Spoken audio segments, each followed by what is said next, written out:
Désolé pour le désagrément. Voilà, il y avait une coupure d'internet.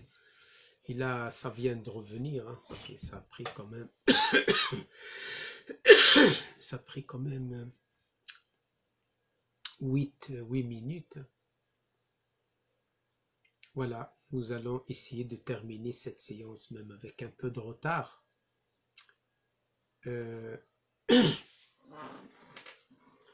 Alors, nous étions en train de parler de ce que chaque musulman et chaque musulmane doit concevoir intellectuellement vis-à-vis du Coran. Wa alaykoum salam, Naïm. Donc, ce que l'on doit tous avoir en tête concernant le Coran, la première idée, c'est de croire fermement, puisqu'il s'agit de croyance. Pour les musulmans, nous n'obligeons personne de croire à ce que nous croyons. C'est de croire fermement que la plus grande spécificité du Coran, c'est que c'est un livre saint, révélé à 100% sur le prophète sallallahu alayhi wa sallam venant d'Allah subhanahu wa ta'ala. Donc c'est un livre à 100% révélé. Il n'y a dans le Coran aucune introduction humaine. Pourquoi je vous dis ça? Parce que quand tu prends la Bible, tu trouves même les écrivains de la Bible, j'ose dire les écrivains de la Bible, ils divergent sur le même sujet. Vous avez les évangiles, par exemple, selon Matthieu, les évangiles selon... D'ailleurs, c'est les évangiles, c'est pas l'évangile. Vous voyez, selon Paul, selon Pierre, selon Jean, etc. Dans le Coran, on a un seul Coran. Nous avons un seul livre qui est recensé de A jusqu'à Z. Recensé ses lettres, ses mots, ses versets, ses hizb, ses juz, ses thumun. Tout ça est recensé et connu par les spécialistes qu'on appelle les al-Qurra, les savants des lectures coraniques. Par exemple, parmi les recensions qu'ils nous livrent, ils disent le Coran contient 114 sourates, comme vous savez tous, 114 chapitres, 30 juz, 60 hizb. Ce sont des partitions coraniques que les spécialistes, parce que ça c'est en plus du Coran, c'est-à-dire c'est le texte coranique qui a été agencé selon ces partitions. 60 hizb, partie, 6236 versets, c'est la recension la plus vaste, 6236 versets. Nous avons les mots, ils ont recensé 77 845 mots dans le Coran. Ils ont recensé 337 733 lettres. Voilà, donc le Coran, il est vraiment recensé de cette manière-là, connu par cœur. D'ailleurs, c'est le seul livre dans le monde d'aujourd'hui, d'hier et de demain, qui est mémorisé par cœur de la Fatiha jusqu'à Nas. Aucun livre au monde ne jouit de cette mémorisation par cœur. Donc, nous devons croire en tant que musulmans que le Coran est divin. Le Saint-Coran est divin à 100%. Ça, c'est le premier point. Car si tu doutes, ce n'est pas la peine de rester musulman, je vous le dis. C'est le Coran lui-même qui le dit. Le Coran, il dit, si le prophète avait dit ou introduit dans le Coran quelques paroles que ce soit, ولو تقول علينا بعض الأقاويل لأخذنا منه باليمين ولقطعنا منه الوتين. Donc Allah lui-même nous dit, même le prophète n'a rien introduit dans le Coran. C'est pour cela les explications qui sont les hadiths du prophète sont en dehors du Coran. Et d'ailleurs, au début, quand les scribes du prophète ont commencé à écrire le Coran, le prophète leur a interdit d'une manière absolue d'écrire le Coran et le hadith sur le même support. C'est dans le Bukhari Muslim, ces paroles. Vous voyez? Et c'est pour cela qu'on a préservé le Coran de cette manière. Donc la première idée que nous devons, grande idée que nous devons allouer au Coran, c'est qu'il est à 100% divin. Deuxième élément, c'est qu'il est intemporel. Le Coran ne se limite pas à l'histoire comme veulent nous faire penser certains. Le Coran, il adopte, il ne s'adapte pas. Le Coran ne s'adapte pas parce que le Coran, il est venu en dehors du temps et de l'espace. Il est venu coacher les croyants. Pas seulement les croyants. Moi, j'ai toujours dit que le Coran, c'est la propriété de l'humanité. Toute l'humanité doit l'étudier et l'analyser. C'est pas grave, même s'il le critique. Mais il le critiquait, l'étudier d'une manière objective. C'est le patrimoine de l'humanité. Ce n'est pas la propriété des Arabes, ou des Turcs, ou des Pakistanais, ou des Afghans. Non, le Coran, ou des Africains. Le Coran, il s'inscrit dans le patrimoine de l'humanité. Pourquoi? Parce que c'est un livre universel. Rahmatan lil alamin. Et donc, ce qui est censé Rahmatan lil alamin doit être à la portée de tout le monde, de le lire, de l'analyser, de le critiquer, il n'y a pas de problème. Mais d'une manière objective. Vous voyez? Donc, le Coran est d'origine divine, il est intemporel, c'est-à-dire il ne rentre pas dans le temps et l'espace. L'espace et le temps ne le dominent pas, c'est lui qui les domine. C'est pour cela qu'il répond aux besoins de chaque génération selon leur capacité. Hein? C'est eux qui s'adaptent au Coran. Le Coran, il y a des années de lumière de l'humanité. Bien sûr, ça paraît fou pour un non-croyant. Vous voyez? Aussi, le Coran, nous devons croire également que le Coran contient les bases fondamentales de toutes les questions de la vie de l'être humain. Toutes les bases fondamentales. Tu te poses la question, tu dis d'où je viens, le Coran te répondra sereinement, explicitement, facilement, avec des arguments convaincants, car c'est Allah qui te parle. Et d'ailleurs, il ne te parle pas seulement à ton intellect, il parle à ton cœur. C'est pour cela, des gens, des grands mathématiciens, des grands philosophes, hein, des grands médecins, ont embrassé l'islam tout seuls, sans aucune influence, tout simplement parce qu'ils ont trouvé les réponses qui se sont posées dans le Coran et nullement dans un autre livre. Wa alaykoum salam, Ustad Hamel, ahlan wa sahlan bik, Khammar. Chef Kif, nous devons croire également que le Coran, donc, a bien des finalités. Écoutez bien, c'est très important de comprendre ce que je vais dire. Le Coran a deux finalités essentielles.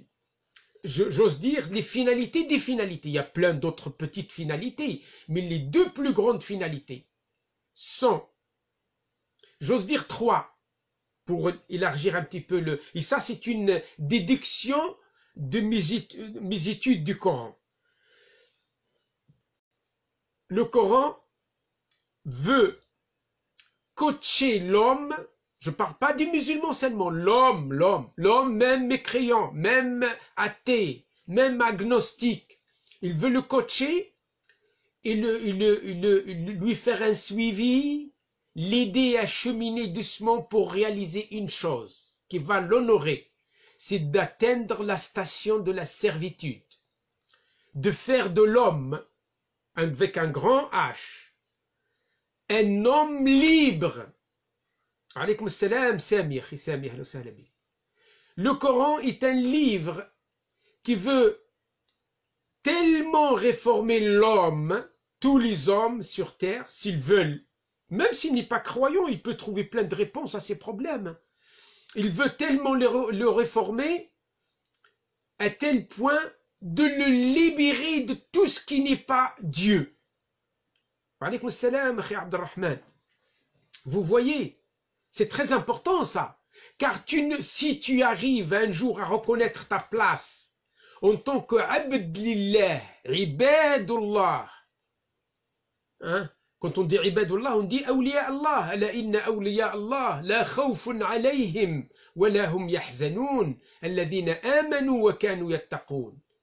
Un vrai serviteur d'Allah, il est libéré de tout ce qui pouvait l'accabler, l'alourdir, il le coller à ce bas monde pour devenir l'esclave de l'argent, du pouvoir, des passions, des désirs, des hommes, tout ce que vous voulez. C'est pour cela, l'une des finalités ultimes du Coran, c'est de libérer l'homme et d'en faire uniquement le serviteur de son créateur. Wa alaykoum salam, Diallo. Vous comprenez, c'est très important ça. Ça c'est la première finalité. La deuxième finalité. En arrivant, lorsque l'homme, tous les hommes sur la planète arrivent à reconnaître leur servitude d'un seul Dieu, ils deviennent automatiquement égaux. Il n'y aura pas de dépassement. Il n'y aura pas de racisme. Il n'y aura pas de haine ni rancune, puisque nous sommes tous les enfants de Dieu. Vous voyez? C'est-à-dire nous avons un seul créateur qui a créé notre père Adam et notre mère Ève. Quand on sait que nous sommes que des serviteurs de Dieu, on n'est pas serviteur de la dunya, on n'est pas serviteur de l'argent, on n'est pas serviteur du pouvoir, on n'est pas serviteur des passions, on n'est pas serviteur des désirs, des plaisirs éphémères de ce bas monde. On va vraiment être libre. On va vraiment être libre. Vous voyez? Deuxième, c'est la concrétisation de la divinité d'Allah, de faire des hommes des serviteurs d'Allah, de Dieu, et que l'homme reconnaisse la divinité d'Allah, qu'il n'est serviteur que de Dieu. Donc c'est dans cela, en quelque sorte, libérer l'homme de tout ce qui n'est pas Dieu. Wa alaykoum salam. Non, alhamdulillah, je suis guéri, il n'y a pas de problème. J'avais un petit rhume l'autre fois, mais c'est tout. Barakallahu fikum. Le troisième élément, c'est de réaliser quelque chose sur terre. Il n'y a que le Coran qui parle de ça. Et seulement l'homme, Allah a honoré l'homme d'assumer cette représentativité. C'est de réaliser le califat d'Allah sur terre. Donc, les trois grandes finalités coraniques, le Coran il est venu nous coacher pour faire de nous des véritables serviteurs de Dieu, donc libres de tout ce qui n'est pas Dieu, de faire d'Allah Ta'ala notre unique Dieu, ni l'argent, ni la dunya, ni le pouvoir, ni rien du tout. Troisième élément, de nous permettre de réaliser le califat de Dieu sur terre. C'est très important. Mais quelle noblesse de caractère. Si vous avez remarqué ces trois-là, être un vrai serviteur de Dieu, donc tu vas comprendre que tous les hommes, sans considération de couleur, sans considération d'ethnie, sans considération de pouvoir, donc ils sont frères et sœurs puisque nous avons le même papa et la même maman, c'est Adam et Ève. Donc il y aura une égalité totale entre les humains, au moins dans la tête, au moins théoriquement, parce qu'il y aura toujours des récalcitrants, vous le savez. Quand on comprend que nous sommes là sur terre pour représenter Allah dans tout ce qui est bien, c'est ce que le Coran appelle Khalifatullahi fil ard. Dans le Coran, la sourate La Vache, Allah dit aux anges, je vais mettre sur terre un calife. un calife, c'est-à-dire un représentant du bien, c'est-à-dire d'Allah sur terre. Parce qu'il n'y a pas que nous, attention, sur terre. Hein. Il n'y a pas que nous. Il y avait d'autres créatures qui nous ont devancés, qui ont habité la terre, mais qui n'ont pas bien assumé leur califat. Donc Allah Ta'ala nous a créés, nous, pour ce but-là. 3 éléments. Et dans ça, dans le fait de réaliser le califat de Dieu sur terre, il y aura plein de retombées positives, entre autres l'égalité. L'égalité dans la redistribution des richesses. Il n'y aura pas de pillage comme fait l'Occident aujourd'hui vis-à-vis du tiers-monde, malheureusement. Vous voyez, il y a 20% des plus forts qui vivent au détriment de 80% des plus faibles. Pourtant, les 20% n'ont aucune matière première dans leur sol. Tout vient, par exemple, d'Afrique ou d'Asie. Et pourtant, ceux qui ont bénéficié le plus, c'est l'Occident, l'Amérique, l'Europe, un petit peu l'Asie, l'Australie, etc. C'est dramatique. On est devenu pas du tout humain. Même le concept humain, on l'a perdu. Eh bien, le Coran, il est là pour nous coacher, pour nous aider à nous réformer. Car Allah dit dans le Coran, écoutez bien, il dit « Inna Allah la yughayyiru ma biqawmin hatta yughayyiru ma bi anfusihim » Allah ne changera pas les circonstances d'un peuple jusqu'à ce qu'il change dans leur fort intérieur. Ils se réforment eux-mêmes. Après, Allah Ta'ala est capable de réformer tout ce qui les entoure. Après la pause, Inch'Allah, nous allons continuer, bi'idhnillah.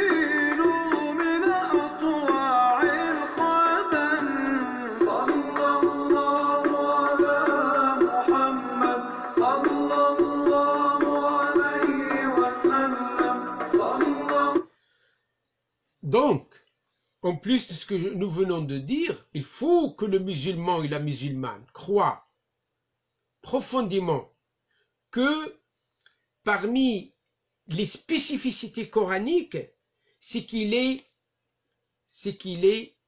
une miséricorde pour les univers. Pas seulement l'univers des humains, mais tous les univers.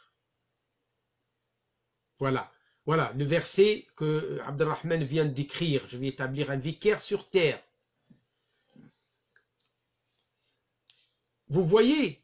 Donc non, un vicaire dans la langue arabe, c'est ça le problème de la langue française ou l'anglais. Dans la langue arabe, quand Allah Ta'ala dit « Inni ja'ilun fil ardi khalifa », c'est pas uniquement Adam, c'est pas uniquement le père, non, c'est le genre, on appelle ça un nawa'. Adam et 6 enfants, en langue arabe, on appelle nawa'. Donc Allah, quand il a dit aux anges, je vais établir sur terre un vicaire, c'est pas un singulier, non, c'est une catégorie de créatures qui va jouer le rôle de vicaire, qui va faire promotion du bien et l'entretenir, et qui va combattre le mal et le repousser. Car ça, c'est le but ultime, doit être normalement le but ultime de tous les humains. Donc, le mot Adam, c'est le genre. Comme on dit l'homme avec un grand H, ça veut dire l'humanité. Quand Dieu dit dans le Coran de la sourate, les temps qui courent à l'Asr, les temps qui courent, oui, c'est le genre humain, Abdelrahman. Lorsqu'Allah Ta'ala, il jure par les temps qui courent, il dit, je jure par les temps qui courent que l'homme, avec un grand H, est en perdition, sauf ceux qui ont cru. Donc ceux, c'est un pluriel qui est extrait de l'homme qui a un grand H. Ça veut dire, je jure par les temps qui courent, Allah nous jure pour nous rassurer, pour nous donner une information sûre. Il dit, je jure, c'est dans le Coran, par les temps qui courent que l'humanité est en perdition, sauf ceux qui ont cru, et qui ont accompli de bonnes œuvres au pluriel, et qui se sont enjoints entre eux l'endurance, le vrai, et l'endurance et la patience. Wal asr, innal insana lafi khusr, illa alladhina amanu wa amilu s-salihat, wa tawasaw bil haqqi wa tawasaw bis sabr. Il faut se détromper, attention, hein. Il ne faut pas se tromper sur le compte de cette vie-là. Cette vie n'est qu'un test.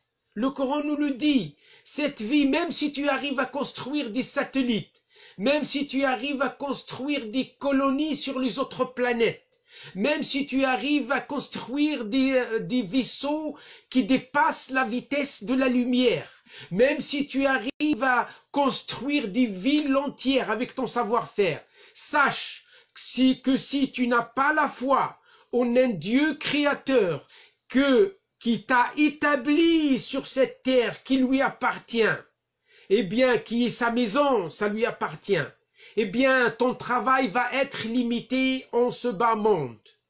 Et que dans l'au-delà, tu vas rendre compte de la foi. Pourquoi tu n'as pas cru? Croire, ça ne te coûte rien. Ça ne fait que te donner de l'espoir. Ça ne fait que te renforcer dans tes œuvres. Ça ne fait que te rendre un homme bon, etc., etc. Vous voyez? Donc, c'est pour cela, dans l'au-delà, Allah Ta'ala, les gens ils lui disent, oui, mais nous avons fait des choses extraordinaires dans ce bas monde, même si nous n'avons pas cru en toi. Il leur dira, وَقَدِمْنَا إِلَى مَا عَمِلُوا مِنْ عَمَلٍ فَجَعَلْنَاهُ هَبَاءً مَنْثُورًا. Nous sommes avancés vers leurs œuvres, grandes actions dans ce bas monde, et nous avons fait ces actions, ces œuvres, haba'an manthura, comme de la poussière éparpillée et jetée. Pourquoi? Parce qu'ils ont renié la raison de leur existence, qui est Dieu, le Créateur. Comment oses-tu habiter dans une demeure que Dieu t'a allouée, t'a donnée gratuitement, et tu dis que celui qui a créé cette planète n'existe pas, et pourtant tu manges gratuitement, tu bois gratuitement, tu y habites gratuitement. Je parle d'humanité tout entière, parce que regarde la Terre, on y habite tous. Est-ce qu'il y a quelqu'un à qui on paye pour notre existence sur Terre? Non, rien. Et pourtant, la Terre, ce n'est rien dans ce grand univers. Le Coran nous explique ça. Ce sont les questions de la fitra, de la nature saine, des bons gens. Vous savez pourquoi? Parce que le Coran nous dit l'homme le plus intelligent sur la terre, c'est le croyant. Pourquoi? Parce que le croyant, il croit dans ce qui est existant dans ce bas monde, et il croit dans ce qui n'existe pas encore, tout ce qui est dans le delà. Yu'minuna bil ghaib. Il croit dans ce qui est invisible, mais qui nous est expliqué par des informations sûres dans le Coran, la révélation. C'est ça la foi. Tu me dis oui, mais les plus grands inventeurs du monde, c'est des athées en général. Pas sûr. Hein? Einstein était un croyant. Il croit que derrière cet univers, il y avait un grand esprit qui a organisé l'univers. Vous voyez? Pourtant, c'est un grand inventeur, Einstein. Mais au fond, il est Pascal. Pascal, d'ailleurs, il est croyant. Hein? Tous les grands philosophes, à part quelques philosophes français des Lumières, qui ne croient pas vraiment. Mais en grand, majoritairement, ils croient. Même s'ils ne croient pas en Allah, en Dieu, en God, Elohim, etc. Mais ils croient qu'il y a un esprit organisateur de cet univers. Vous voyez? Ah donc, celui qui ne croit pas n'est pas plus intelligent que toi. Pourquoi? Parce que lui, il ne croit qu'en ce qu'il voit. Si tu ramènes, par exemple, un animal, il ne croit qu'en ce qu'il voit. Tandis que le croyant, il dépasse l'animal dans sa croyance limitée à la matière. Le croyant, il croit en ce qui est au-delà de la matière. En tout ce qui est eschatologique. Pourquoi? Parce qu'il nous vient d'une information sûre, de la révélation avec un grand R. Donc, c'est pour ça que je voulais résumer un petit peu pour vous qu'est-ce qu'un musulman doit croire vis-à-vis du Coran. Un musulman ne remettra jamais la parole de Dieu en cause. Jamais. Même s'il passe sa vie en prison. Si vous étiez par exemple dans un pays athée, comme la Chine. La Chine aujourd'hui, elle persécute 25 millions de Ouïghours turcs, c'est un peuple turcophone.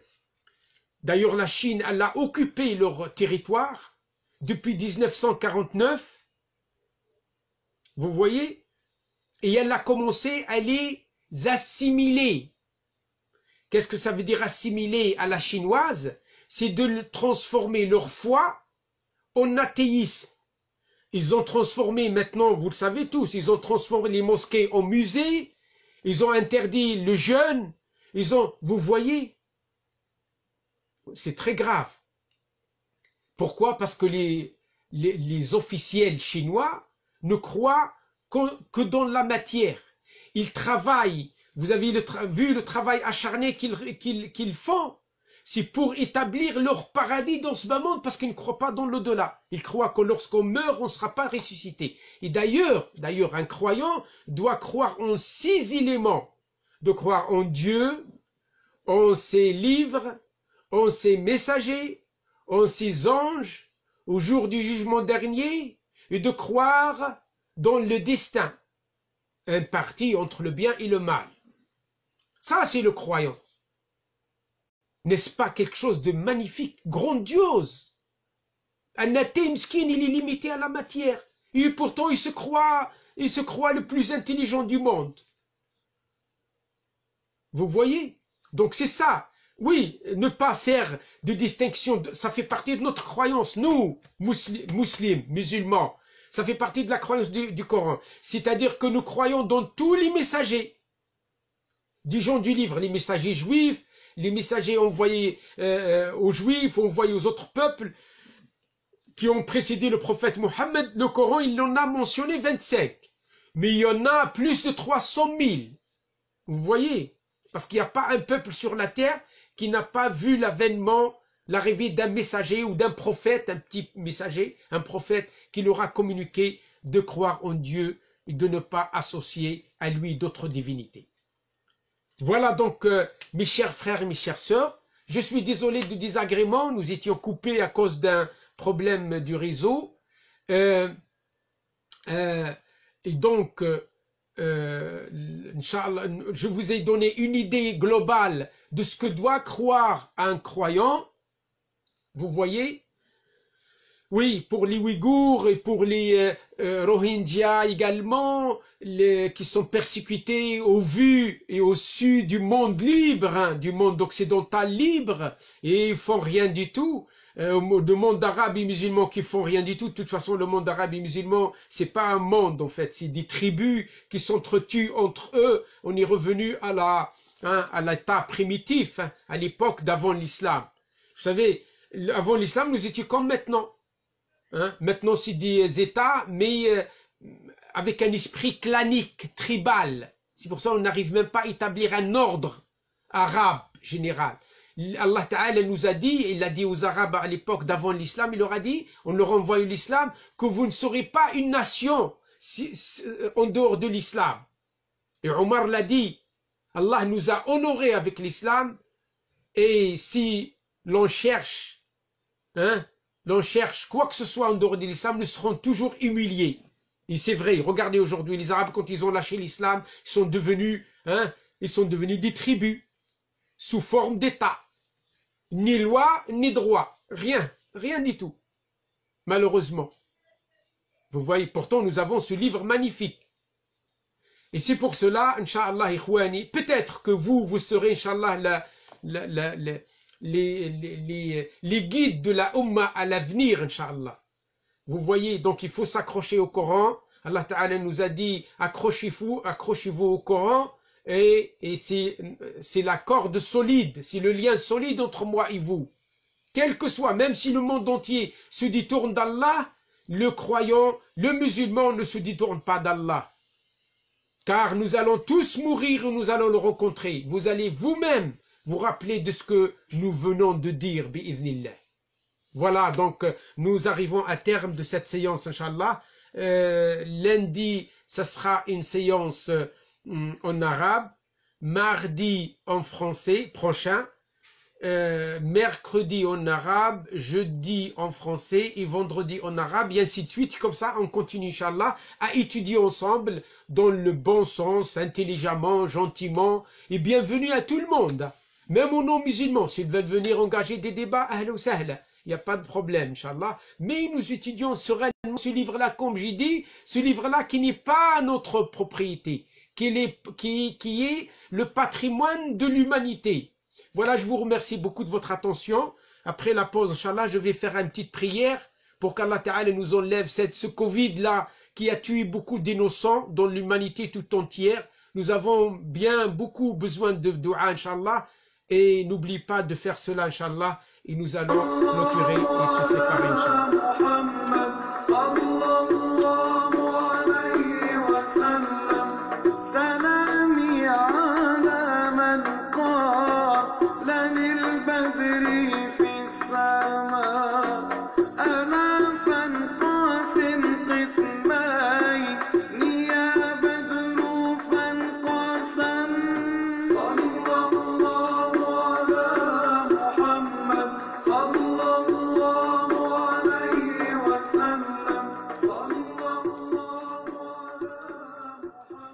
Wa alaykoum salam pour les frères qui viennent d'arriver là.